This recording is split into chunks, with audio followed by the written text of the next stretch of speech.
Hello. Come on into our Zoom room, into my office today in Luxembourg. I'm so excited to see you guys all appearing on this beautiful screen. I'm Christine Hansen. I'm the CEO of Christine Means Business, and it is my absolute honor to I don't want to say to teach you, but just to share my experiences today with you. So we're going to wait just one more minute to see if more people are going to join us. So as I said, I'm from Luxembourg in Europe. If anyone has been there, let me know, because we're teeny, tiny. And let me know where you're from as well, and maybe what you're doing so that I can design. You're kidding me. Maxime lived there, of all places. Seriously, the internet is huge and you lived in Luxembourg. That's hilarious. I'm not surprised though. It's a weird country. Somehow everyone knows a little bit about it. Oh, you're based in Brussels. Well, that's super close for once. Usually people are so far away.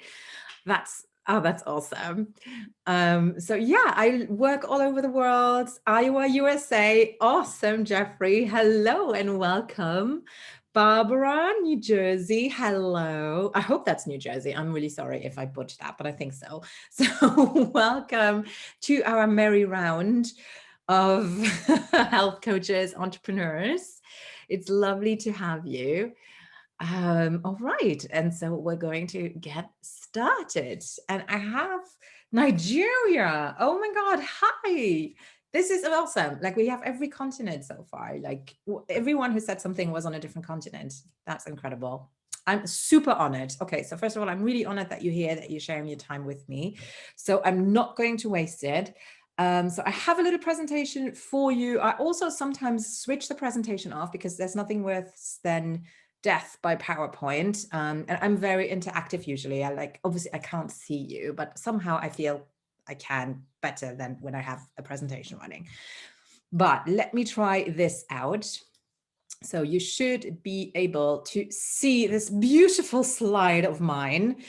And that's called Blind Spots, Gaps that keep you from growing your business. And first off though, before we even start, I want to make it super, super clear that I do not, under any circumstances, want to come across as patronizing or saying, these are beginner newbie mistakes. No. These are just things that I've seen so many of my friends and myself included do as we started to build and grow our businesses. And that's what I built the Impact with Integrity method on, because I know that there are so many tendencies, so many temptations, and I don't want to have you fall into any of those blind spots or gaps. So that's just straight off the bat. So here's the thing, and this is the danger zone, so to say. When we build our businesses at any point, I feel a lot of us tend to be quite impatient because we love what we do. We're so excited to help all of these people, and we tend to be a little bit in a rush. Plus, we just we just finished our certification programs, or we just decided to take our brick and mortar online. And so we really want to get this done also for financial reasons a lot of the time, right? Or because we have a partner who says, okay, I give you permission to try this out. And obviously you will have to make return on investment as quickly as possible. So what happens a lot, or what I see happening a lot, is that we then tend to look for a quick solution. And unfortunately, my friends, what is very often happening then is the bro marketing temptation. And what that basically means is that bro marketing is a way of marketing that is build, it's working, it's brilliant, it's working a lot with persuasion, a lot of fear of missing out. You see tons of content, countdowns, you see great testimonials, how everyone managed to get those awesome results in 6 days or less, or the program is valued at 500,000 US dollars, but you get it for 200, all of these things. And they tend to really work, specifically when we are in a mindset where we want results quickly, where we want our business to be successful quickly. And logically, the way that we did it in the past was we invested in great education, we did the work, we passed our exams, and ergo, we received our diploma, certification, or what have you. So it would be logical to think that in business, it works the same way. Unfortunately, it doesn't always. And it's not an unfortunately, there's a good reason for it. It does take time. So this is the first thing that I always want to really try everyone to understand, is to always take a breather and to really evaluate whether it is a wise decision to go with the adrenaline rush. And that's the second thing that often happens, to focus on the marketing first before actually doing the foundations. Because what then often happens, if you go straight into the marketing without really having become super clear on who you actually want to work with, what happens most of the time is, because there was no foundation, because nobody is actually listening to you, is that a lot of money is spent, a lot of tech is learned, a lot of strategy is learned, it's implemented, and then nothing happens. And then we have the third thing that is happening then, and that is that we're changing course too quickly, because we were promised that, once you implement this, you will have results super quickly, but then it doesn't, and we feel a little bit stupid. And then we change course. Okay, so I'm going to do the next thing, and then I'm going to do the next thing. Instead of, and this is the most important bit, to really breathe and actually feel into it, and to take your time to build this business properly. And that is what this whole workshop today, or masterclass, is going to be about. It's really letting you know the blind spots that I see that are maybe not as sexy as the 5,000 testimonials that say that you can do it in 6 days, but that you have to really keep in mind when you are building your online practice or health coaching business.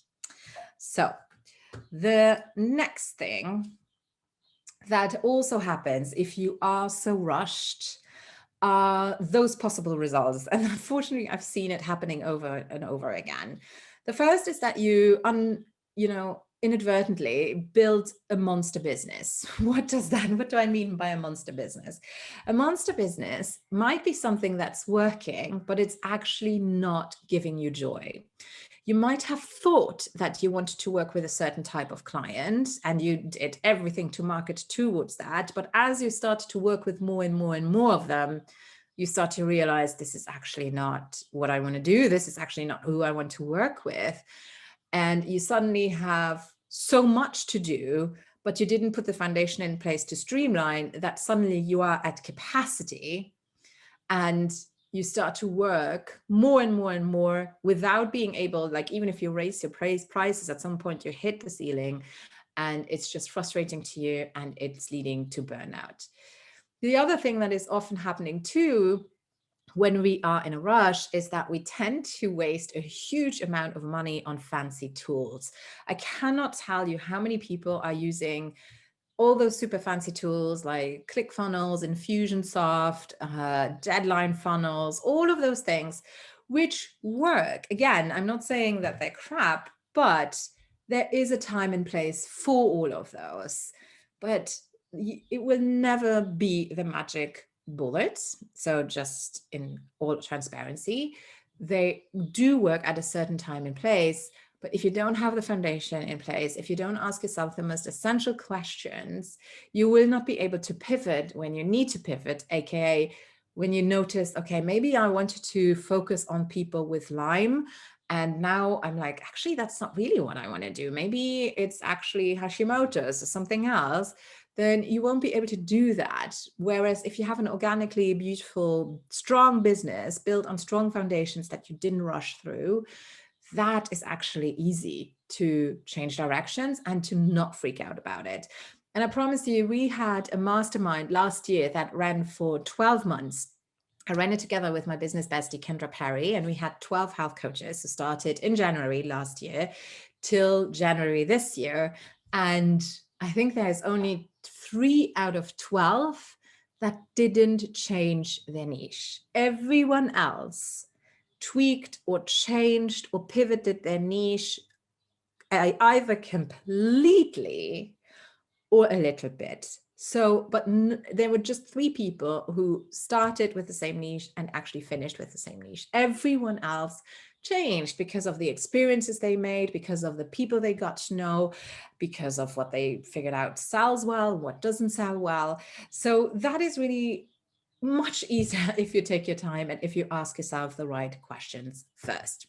So which question should you ask yourselves? You might ask, well, I'm glad you do, because I prepared it for you. So the foundation is the most important piece. And we're going to look at the gaps and the blind spots in the 5 pillars that I have found are the absolute must essential of any online coaching business. So here they are. They are your brand and niche, your pricing and your packaging, your email and streamlining tech, your content flow, and your PR and outreach. Those are the 5 things that you need to have in place, not including your own personal development that should be continuous. Like, that's just granted. Now, the first thing is brand and niche is something that we can completely overcomplicate, but I want to give you 2 ways of thinking about this. So in general, when we talk about a brand or a niche, it means that we know who we want to talk to, who we want to represent as our business, and also what area of the industry. So if I go into just industry, if you say I'm a health coach for women, it is super, super broad. And imagine the internet is it's huge. We all know that. It would be like an overcrowded marketplace where you just have to shout and maybe have fireworks in order to stand out. So what we want to do is we really want to have a much smaller marketplace where it's much easier to find you. And believe me, there's so many people looking for exactly what you are offering every single day that you don't need to worry about how many people are out there. They are there, but you knowing exactly what you do, being in a smaller marketplace, is going to make life so much easier for them. So my usual formula is that you should narrow down your niche to 3 layers. So instead of just a health coach, you could say, I'm a health coach working with women. That's 1 layer. With their thyroid, 2 layers. What type of thyroid issue? Okay, Hashimoto's, 3 layers. It could also be, okay, I want to work with hormones. Fine. Do you want to work on a specific hormone? Do you want to work with a person in a certain age, who maybe has a person who had a certain medical condition? So niche it down into the industry specific. That is 1 element that you should always be doing. So don't keep it too vast. And the other thing, and it's a step that is so often forgotten, but I find it is the most important one, is about who you want to work with as a person. And what I mean by that is not the typical female, married, between 35 and 45, has children, likes to shop at Barney's, favorite car brand is a BMW, and all of those branding exercises exist and are still done today, and they have to some extent, but I find that they will never really help you to send out the right signals to people that you actually like. So doing it differently and actually going from a point of view of values, what is important to you and what should be important to your client, so that you accept your client, because it's not just your client picking you, it's just as much you picking your client, would be, what about patience? Are they super patient or are they impatient? I'm, for example, super impatient, but when you work in the health industry, you might want to have people who get patience, accountability, taking responsibility. What is their money mindset? Do they value their health, or do they look for any excuse to get a refund? Honesty, transparency, being in a rush, not being in a rush, being open-minded, or having a very strict belief into something. There's so many different things, but it is really important because in your messaging specifically, and we're going to talk about content a little bit later, but specifically if you do social media, which is social, you really want to communicate those values that the right people pick them up. And they come and want to work with you and say, I've been waiting to talk to you forever. This is perfect. I can't wait to have this relationship with you. That's what you want. You don't want to have someone who says, okay, can you guarantee me results in 2 months?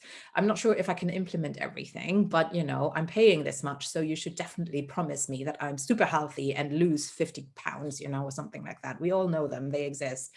So branding and niching is much more than just one first scratch at. It has to be male, female, age group, that's not what it's just about.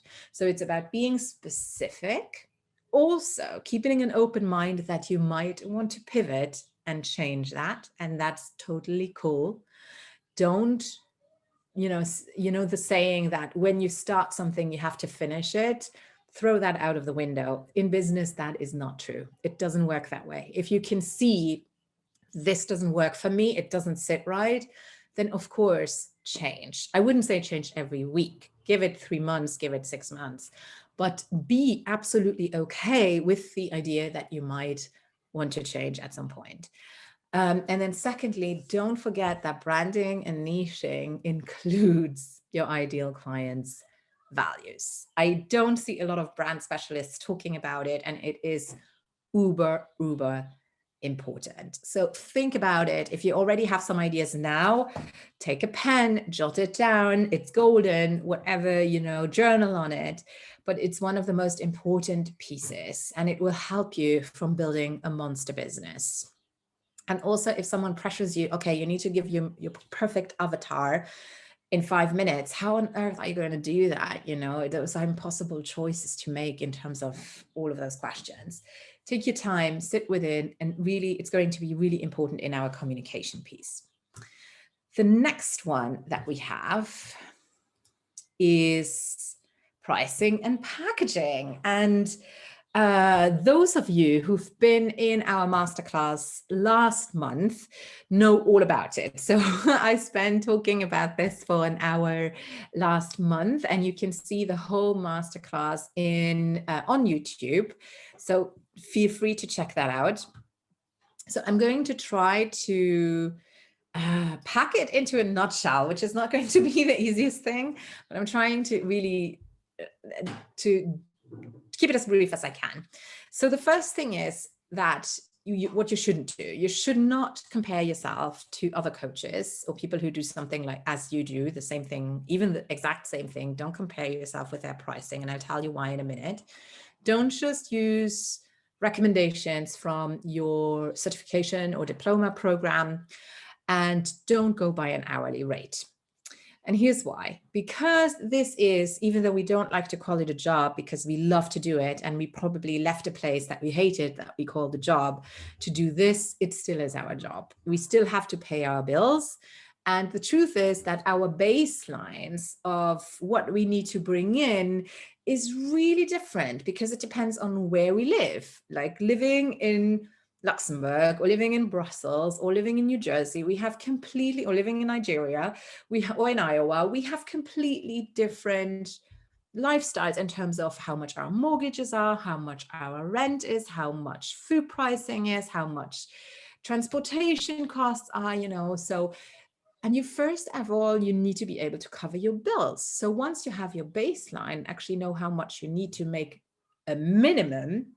Remember, the sky is the limit. The more you can collapse time for your client, meaning this is what they would have to do if they Googled everything, read all the literature, basically took all of your education, versus this is the time collapse that you provide because all of this is in your brain, then obviously that is what they're going to pay for. So once you have your baseline, you can build on that. You can decide, okay, I take my method and I will have a super starter program that is set it and forget it, meaning you record it once and then, like a course, it's available forever, but it doesn't mean you need to spend any time on it. Usually I say price that around the $100 mark. Then you have your personal one-on-one coaching services, which you should be able to sell 2 or 3 in order to cover all your expenses comfortably. Usually that's around the 3,000 mark if you need to make 8 to 10,000 a month. Also, when you do calculate your baseline, make sure that it's you who can cover everything. Even if you have a partner, you should always be able just by yourself to cover everything.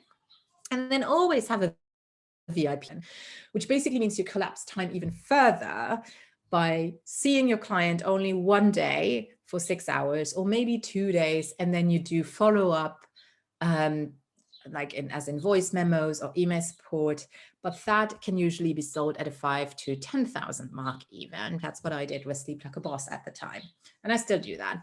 So I'll go into more detail in the last masterclass, but you need to be able to actually know how much money you need for your personal expenses in a year, plus your business expenses. And only once you've done that, you have your minimum baseline versus comparing or just putting on a price tag that's not yours. It's just not going to work. And when you present it to your client, they will feel it in your voice. When you state a price and it's not yours, you don't know where it's coming from, and secretly you think, oh, this might be a little bit too much, because you didn't even do the math to know that this is what you need to earn, because that's your job. The vibe is very different and clients pick up on it immediately. So doing that financial work is absolutely crucial. And as I said, you can learn more in the masterclass that Your Coach has on their YouTube channel. All right, the next big one is email and streamlining tech. So a lot of people ask me if they should even invest into an email provider.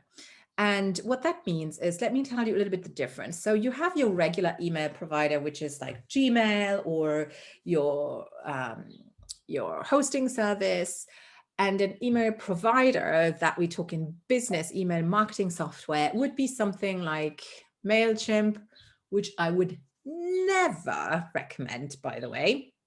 But you also have things like ActiveCampaign, Flowdesk, MailerLite, Constant Contact, Drip, all of those. And you really should look into that, because you cannot email a lot of people in bulk if you don't have an official email marketing campaign. Now, why would you even care to have an email list and to build an email list? It's really simple. I'm giving you a hardcore example from yours truly. I built my social media over the last few years, and on Instagram, I had 12,000 followers. Turns out that during the US election, Instagram was having lots of their own bots going out, banning and deleting accounts that they thought were suspicious. And we were just cleaning up on bot followers. And we were tagged, and they disabled my account. And even though we appealed for 3 weeks, we couldn't get it back, and it's gone. 12,000 followers are gone. The difference with email is that those 12,000 followers would have been mine. They belong to you. The 12,000 followers on Instagram or on Facebook, they belong to Zuckerberg. They're not yours. So it always, always, always makes sense to have an email list. The other reason why you should really invest into getting people onto that list is because a person who engages like that already has one foot in the door. They've exchanged their email address with you for something in return. We talk in email marketing language, we talk about the freebie or the opt-in. because we are all under so much email spam. It's really difficult to filter. And so people just don't hand you their email addresses as easily anymore as they did before. So what we do is we trade. We give you something and we get your email address in return. So when they do that, it means that they are already interested and they are much more likely to work with you. Plus, when you send an email to them, they are much more open to being pitched because they know that is your job. Your job is to, yes, educate them, to help them with that problem, but ultimately they are very much aware that your job is to get clients in the end. So with social media, they're not there to be pitched by you. They are not there to be sold a product. They are there to stalk on their ex-girlfriends or ex-boyfriends. They are there to watch more cute kitten videos. They are there to, I don't know, keep up to date with friends or see how miserable other people's lives are or how fabulous other people's lives are, depending on how sarcastic they are. But they are not there to be pitched an offer. So the mindset is already very different, and engagement of your email list is much more likely to bring you paying clients than social media. Both have an absolute reason to be there, and I'm talking about that more in the next point.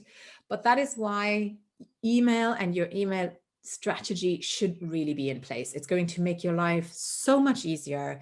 And that's where I'm coming to the second point, which I said streamlining. And that's what we also call a CRM, or a customer relationship management platform. And that is where you could store all of your contracts, all of your proposals. Maybe you always have the same kind of forms that you send out to your clients. Maybe you have a food diary or a sleep diary or something like that. Everything that can be automated will be in that CRM. The one that I see used most in Canada and in the US is Practice Better. Another one that you can use is Depsado. I use that a lot. Those are some that are quite popular. And it basically means that when you have a client, you just have to click a couple of buttons, everything is preloaded, and it gets sent out, versus you having 5,000 Dropbox folders or Google Drive folders and needing to cobble it together each time. It also means that if you have when you have your first assistant, you can just show them what they have to do. The client is already in the database, and it's either automated or you can be hands off. And that is super critical, because once you've written down your process, because you've done it a few times, you will be able to hire. You will be able to hire an assistant. Even if they need to leave, you will have your SOPs in place, so your standard operation procedures, so that someone else can take over. And that is ultimately how you will be able to grow and scale without burning yourself to the ground. So those things are really important. And it is important to have them in place quite early, because it will be much easier when you grow, rather than having everything in 5 different places and then having to bring it all together. It's much easier if you're very clear from the beginning. So I'm a huge fan of email marketing. It's really important, especially in the health industry where censorship is getting stricter and stricter. It's really difficult now. Like, you can't, like Facebook ads or anything like that in the health industry, forget it. It's really difficult. And so we have to do it differently with content, which is the next point, and with email marketing. So that plus streamlining are 2 things that I know if you say, I'm not good with tech, I get it. It doesn't have to be difficult, but it is going to be life-saving, and it's going to allow you to really build a beautiful business instead of the monster business that I referred to before. So the next one is a biggie, and I know my clients love that one. And that is your content flow. When I tell my clients that they have to produce content, it's really daunting to them. It's like, I don't have time. How am I supposed to be on YouTube and on Instagram and on Facebook and writing a blog and maybe even have a podcast? You know, anxiety is through the roof. And so today I'm going to, first of all, explain to you why you do need that content, sorry, but also what the different types of contents are. And I'm also going to tell you exactly how you can just create one piece of content and have it be on every possible platform. All right, so let's talk about content. There's two types of contents that you need. You have long-term content and you have short-term content. Long-term content is what is going to seduce Google into absolutely loving you and showing you to all of its people, meaning ranking you higher so that you're found quicker in Google by people who are looking for you. Long-term content means blog posts, YouTube videos, Pinterest, and podcasts. Those four categories. When we talk about long-term content, especially in the coaching industry, we're talking about educational most of the time, because people are actively sitting in front of their computer with a search bar, whether it is Pinterest, YouTube, or Google, or even a podcast, and they type in exactly what they need. And as a result, they will get results that will educate them or give them tips or help them. So your long-term content should be focused on that. It can be, ideally, what I usually do is I create 3 to 5 buckets of my expertise. So when I was doing Sleep Like a Boss, well, still do, we focused on sleep hygiene, nutrition, hormones, cellular health, and gut health. And so in each of these pillars, those are 5 pillars, I would find 4 topics. So I had 20 topics. And because I was publishing content every other week, so we have 56 weeks in a year, meaning that if I do that by half, that's 28. I had a little bit more than 4 topics, so 5 topics in each. That meant every other week I would have a topic, and it was really easy for me to find 4 topics for each of these big pillars. That's how I scheduled out my year within an hour, less than an hour. Like I would literally say hormones. Okay, what can I say about hormones and sleep? Well, to make it super easy, the relationship between thyroid and sleep, estrogen and sleep, testosterone and sleep, progesterone and sleep, and then let me find one more thing, hormones in general, cortisol and sleep. Ta-da, we're done. Right, so that would be enough for 10 weeks because I publish every other week. That's just how you can come up with topics. Now, it sounds daunting, but how can I get all of that on these different platforms? This is how I do it. Find your zone of genius of how you like to produce content. Some of you like to write, some of you like to speak, some of you like video. Do what you like best and then use that to repurpose. So for me, I love video. It's the easiest thing. I hate writing. So what I do is I produce my video and I always batch my content. What that means is I will record 6 videos at a time, and my videos are fairly short. They're usually 10 minutes unless I do interviews. And so I have loads of, so in 60 minutes, I have 6 pieces, which means that's 12 weeks of content. So I record a video. Once the video is done, I have it edited for YouTube, and I have a video editor who costs me $25 an hour, and she needs like 15 minutes per video. So I get 4 videos for $25 fairly every time.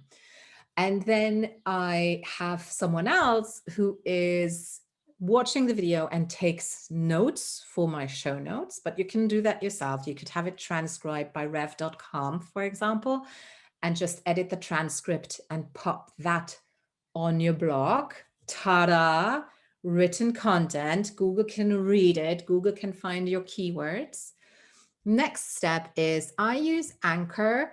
Anchor.fm, that's a podcasting platform. I literally take my video, I pop it in there, I upload it there, they extract the audio, and it is being sent to Spotify, Apple, Caster, all kinds of different platforms automatically. It doesn't take me any more work. It's literally the same video, it's just the audio of the video, but I'm on every podcast platform. So that's my audio content. And then I do have a virtual assistant who creates 3 pins per blog post. So she creates 3 pins and a YouTube thumbnail, and that's it. So that way we are also on Pinterest. Pinterest is really great. It has a whole thing on its own, so you don't need to use it in the beginning if it's too much, but having the transcript to be your written blog, the video to be on YouTube, and also the video to be your podcast is super easy to do. And it's 3 long-term platforms with just one piece of content.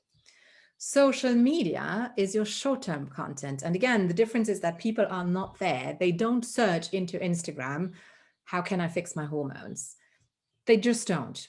So they might look for a hashtag if they have issues with their hormones, but they are not there intentionally. They are more there to have, you pop up in their feed. And if you have something interesting to say with a beautiful image, then they will stop and read it.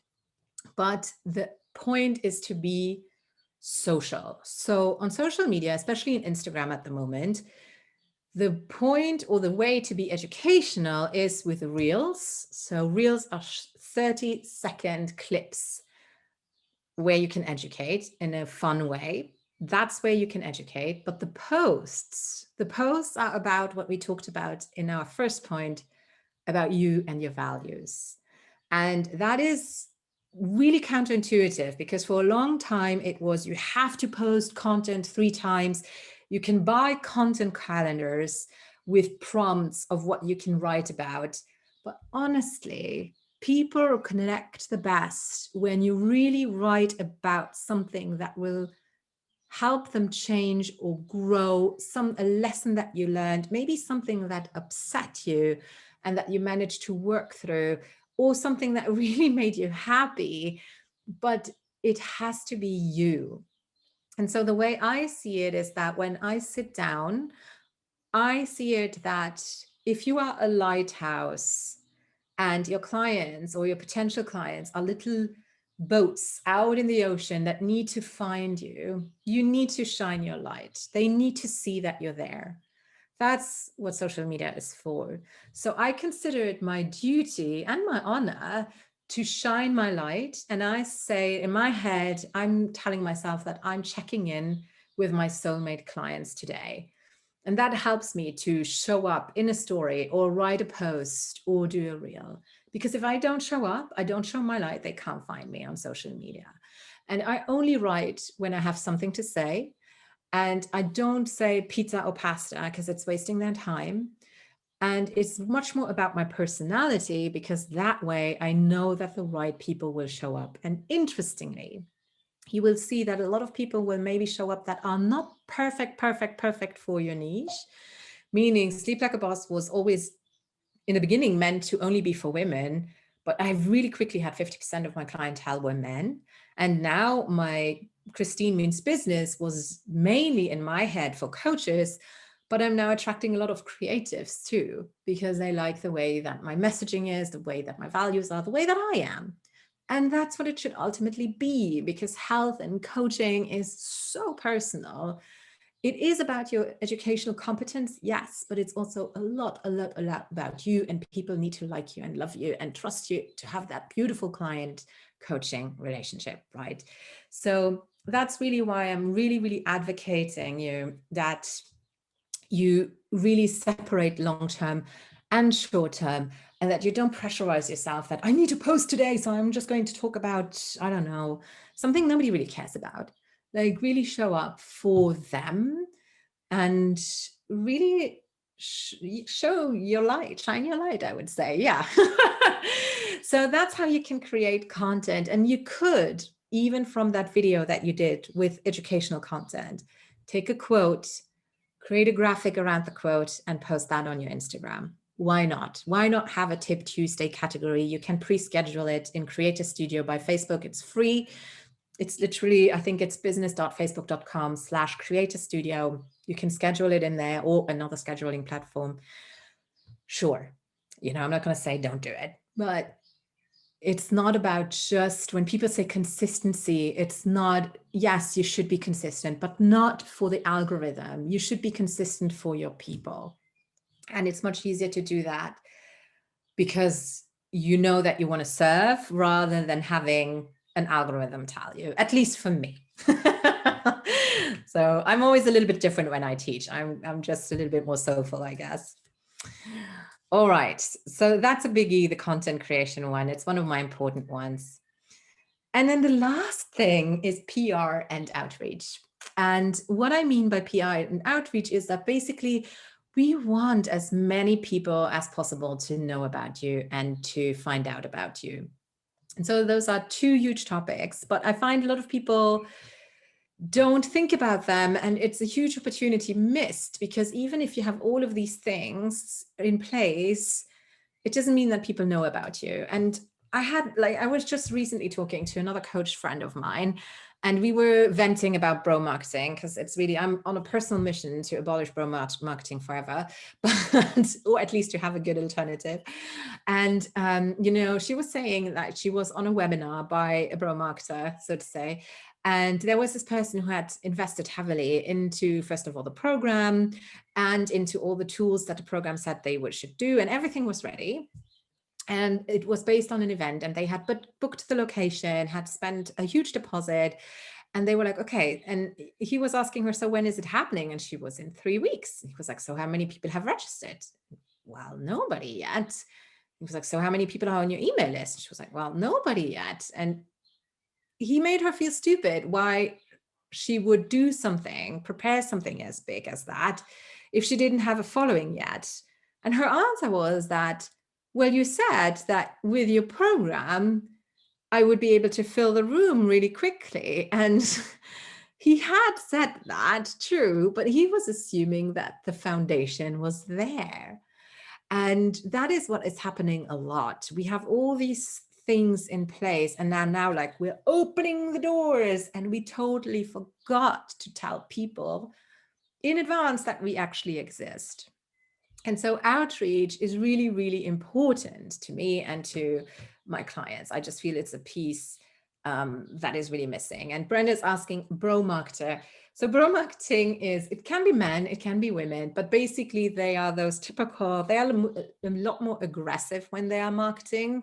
It's very much about deadlines, fear of missing out, fairly shouting at you, having the glam testimonials, having the headshots with the Ferrari, and the really quick results really fast, the more you invest, totally neglecting that it always takes time, right? So, and I'm not going to name names, but it was much worse when I started out in 2016, I have to say. It started to become much better in terms of bro marketing, but it's still out there. And so it's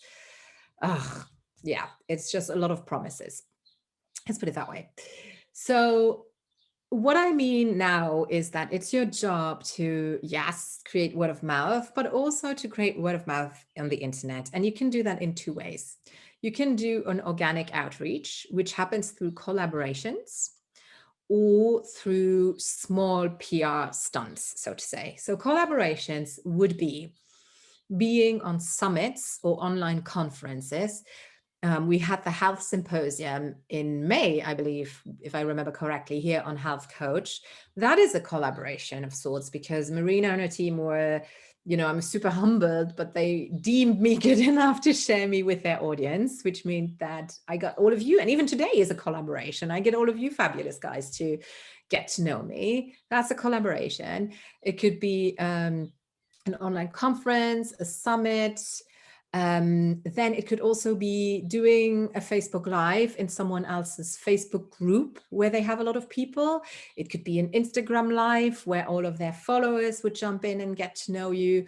So any opportunity that you have to collaborate with one person and having or being introduced to their community is great, because it also means that these people trust you, which means that their community is already much more likely to engage with you as well. So thank you, your health coach team here already. That's already like, I'm on it.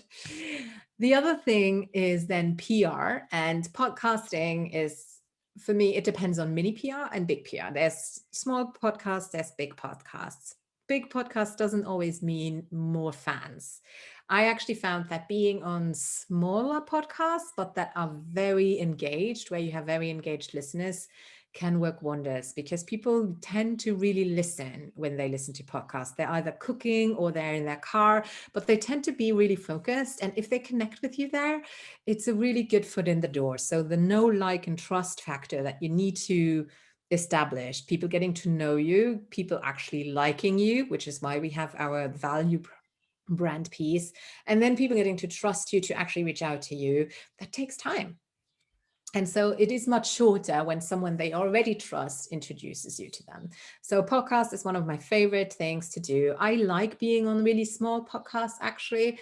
And then you can be on huge podcasts too, which can be really great because you can slap that logo on your website. And that's what we call a media credibility marker. And it means that people who visit your website will think, okay, if that person trusted her enough to be on a podcast, then I will absolutely also be, interested in that. So that's a big one as well. Maxim asks about Clubhouse. Yes. So Clubhouse, I tried it out for a while and I decided to ditch it. But there's a caveat to that. So Clubhouse is this platform, and it's a little bit like calling into a radio show. Like it's just audio, you don't see anyone. And you are in a room, a little bit like a Zoom room, where you have people, the moderators, what they call on a main stage, and then you have people listening in, and sometimes they also engage with the listeners talking, or they have a panel talking about different things. The reason why I decided to ditch it is because you can't repurpose it. Like, you are on Clubhouse, once you finish and close the room, you can't use that audio anymore. It's gone. So the shelf life is super, super, super short, unless you record the conversation somewhere else. And the second thing is, for me, and probably for you as well, with time zones, it's a freaking nightmare. Most of my clients are in the US, and so sometimes those would be at impossible times for me, and it can take hours. Sometimes you have people who love to talk about themselves, and I just don't have the time to listen to conversations for hours and hours on end. So some people love it, but I do find that the people who really do well very often already have a big community, so people automatically also follow them there. Whereas new people, it takes a lot of consistency and time to build a community there. So I find the trust factor is very short, so that is good. But because it's not repurposable for me, and because I'm wasting too much time on it, it didn't make sense. But that's just my 2 cents. I prefer podcasts because they are forever. I was on Entrepreneur on Fire in 2016, and that interview still serves me today. The Get Paid podcast by Claire Pelletreau, that was 3 years ago. I'm still getting clients through that today. So I was on So Money just 2 weeks after Arianna Huffington. That was also in 2016. It still serves me today. The same is true for online magazines, online blogs, and paper magazines. So pitching to those magazines, getting those logos, can be a game changer in terms of how quickly people trust you. So I focused on media and PR a lot in 2016 for 3 months. And I got into Reader's Digest, Huffington Post, Brides Magazine, The Guardian. And then really quickly after that, I had a lot of reporters reaching out to me. So I don't even need to do pitching anymore. I was asked to be in National Geographic, to be in The Independent, to be in the New York Post. So it is true that when you do your due diligence for a while and prioritize that, it will pay off. And we are right in the launch phase of it. If anyone knows, by Selena Sue, who's doing Impacting Millions. It's a fabulous program that I took in 2016. I have to say it was much smaller at the time. It was only the second time it launched. Let me know if you want more information on that, and I will send you a link. But PR is amazing to getting your word out, to get your reputation a little boost, but don't forget the small collaboration as well. And a good thing to commence those collaborations is actually to consider whether you want to have a podcast yourself, which means whether you want to do interviews with others as well, because the bonus is it's really easy to create content because they all have an expertise. So that will be your next content topic. Plus, a conversation is really easy to record, and you really quickly hit 30 minutes of great content or even more. And the next thing is you will get to know new people, and they will obviously promote the episode to their tribe as well. So you will be introduced to their people. Plus, I find that when I interview someone, you get to know them really well. And those can be great connections that you will have for years. And they might ask you to be on their podcast or to be on their summit because they got to know you this way. So considering whether you want to launch your own podcast, which basically means a Zoom like this, talking and chatting and doing the same content flow that I mentioned before, that is going to be a really, really good way of doing things as well. So those are the 5 pillars. I'm just going to show them again that I find are, if you cover those, then you're good. If you covered your niche, if you're ready to pivot, if you know your values, if you know your pricing and packaging, if you know the value and have everything in place from email and streamlining, if you do create your content long-term and short-term, and if you make sure that you cover your bases, that people actually get to know you through PR and outreach, you're golden. It's going to work. It will take time. I'm going to be very clear. You have to be patient. Don't be in rush. And that's also always consider whether it's do you have to quit your full-time job immediately? Can you breathe a little bit easier, maybe just doing it part-time for a little while longer? These are really questions that I'm asking you just gently to ask yourself. But that is really what I see happening over and over, and that I would hate for any one of you to be a pitfall or a gap for. So I hope that that has been helpful. And then if you have any ideas or anything else, then also do get in touch with me. And you can just go to my website, christinemeansbusiness.com. I'm also having a super fabulous event happening in May. It's the 3-day digital escapade, and you can read about it, christinemeansbusiness.com/event. You can also find me on Instagram at by Christine Hansen. So that's down there. So that is where you can get in touch with me if you have any questions. I'd love to hear from you as always, and I'd love to help. So we are going to dive into Q&A. You people, if you have any questions, and I know we had some that were sent in. Let me just pull them up really quickly. And yeah, one of them was about when you have an existing business, about pivoting. So I'm about to change. How do I communicate that to my clients? And honestly, I think even if you change your niche, you're not necessarily going to dump your old clients. But if you announce to your email list who has been with you for a certain topic but hasn't bought in 2 years, they like you, but they're never going to buy from you, they will understand. And honestly, everyone will understand if you explain that, hey, I've been doing this for a while, but I've just realized this is really where my heart is at. This is what I really want to do. Just communicate with it and go with it. That's it. Like, nobody is going to stand in your way. Just literally be honest about it. The other thing is, I would like to change my prices, but I'm afraid to lose clients. Do you have advice? Yes. The way that I tell my clients to do it is to open up a few more slots for the old pricing. And it's literally, hey, we've grown a lot, we have less capacity, or you don't even need to explain it. Honestly, you don't owe an explanation to anyone. I would literally say, hey, we're raising our prices as of May 2021.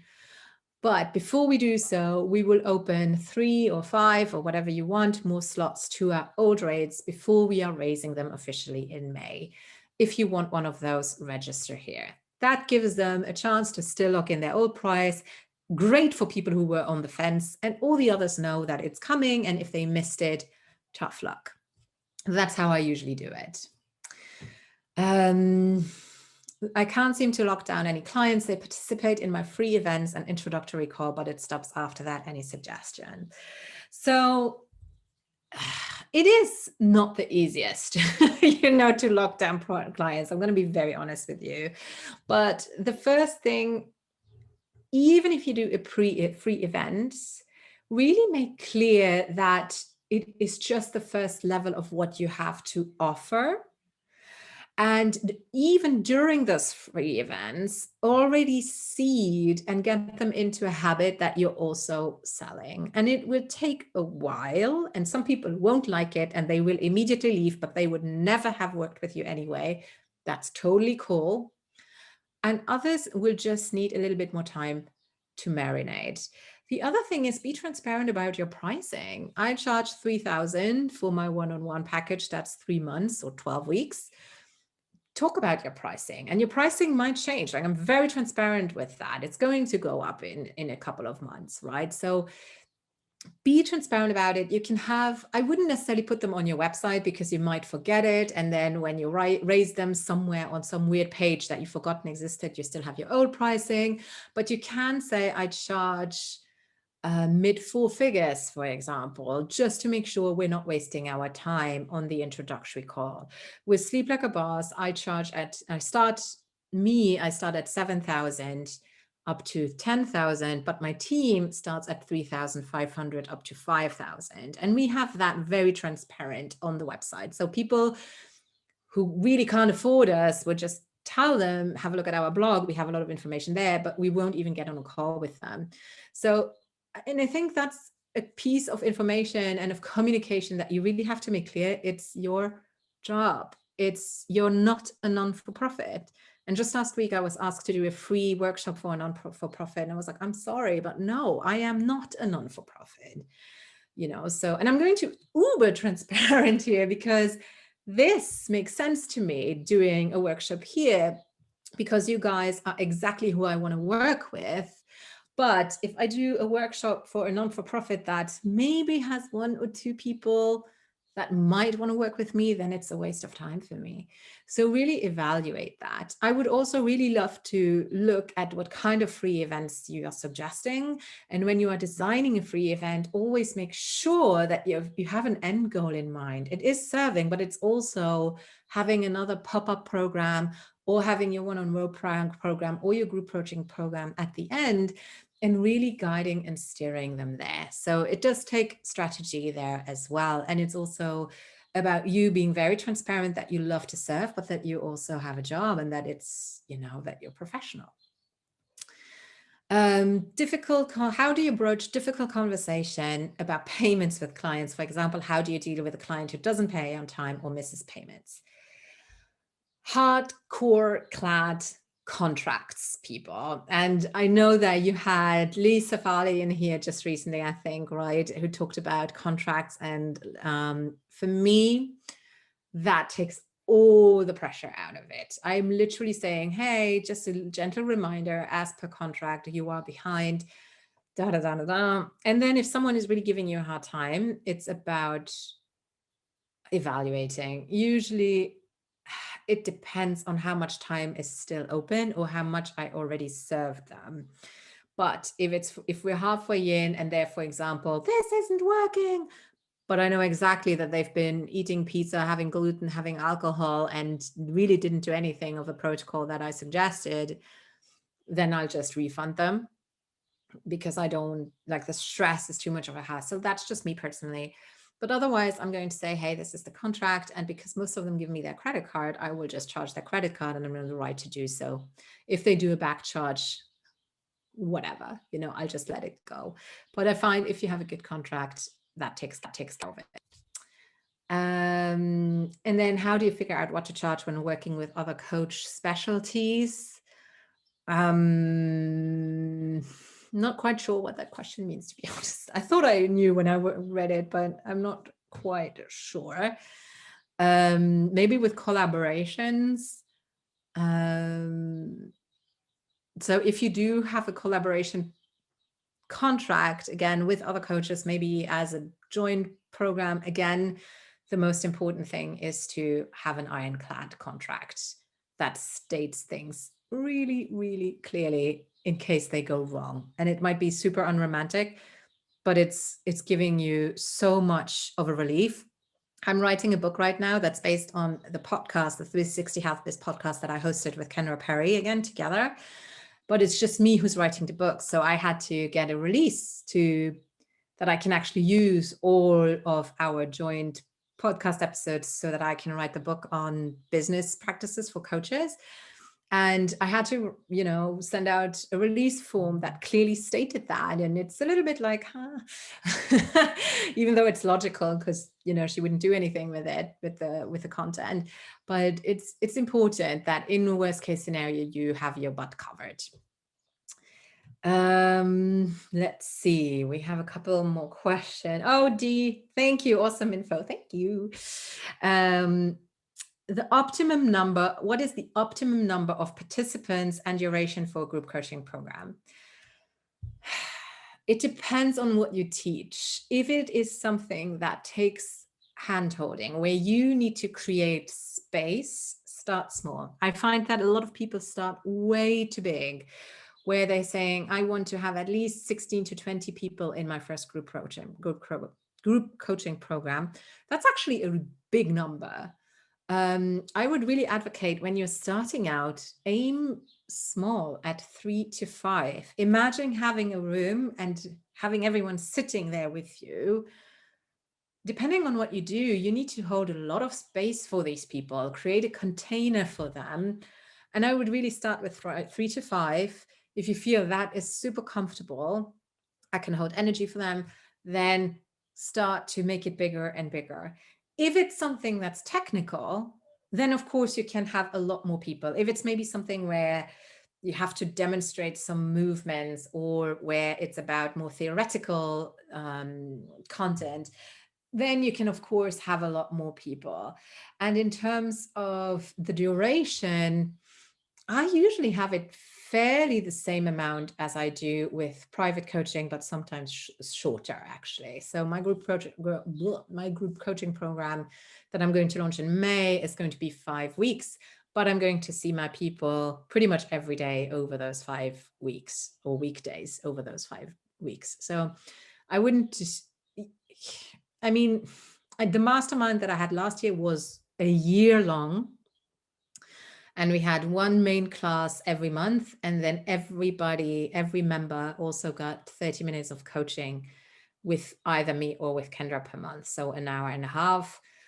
And we had hot seat sessions where 6 of them would get together and everyone could discuss a problem and we would all pitch in. That was long. It was way too long for me. So I would never do it a year again. I would do it 6 months, absolute tops, because remember, you also want to take time off.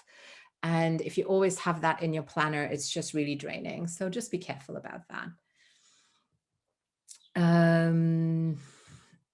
All right. Okay. I think I've done that. All right. So if you have no further question, then I will say thank you so much for sticking with me, you guys. It was an absolute honor to hopefully teach you a little bit, to give you, I don't want to say courage, but just to help you to stay on track and to not fall into these gaps and blind spots, so that you can build that amazing business that is there for you. I'm really hoping and wishing you all the best. And I know you can do it. You have the best help here. And then there's just a couple notes that I want to add. And that is, don't forget that you should download the YourCoach Health app. It's free to download until May only, so don't miss that. If you have any questions, you can email Rebecca under social@yourcoach.health. Also sign up to the newsletter or to the YourCoach Health social channels to receive invitation to events and news about the upcoming webinars. And don't forget that this webinar is eligible for CEUs from the NBHWC. You will get an email about that. Thank you so much. Oh, Barbara, thank you. I'm really honored about your feedback. That's amazing. Thank you. Thank you. Thank you so much, all of you guys. It's a real honor to have been here with you. And thank you. Your words mean a lot to me. That's great. Thank you.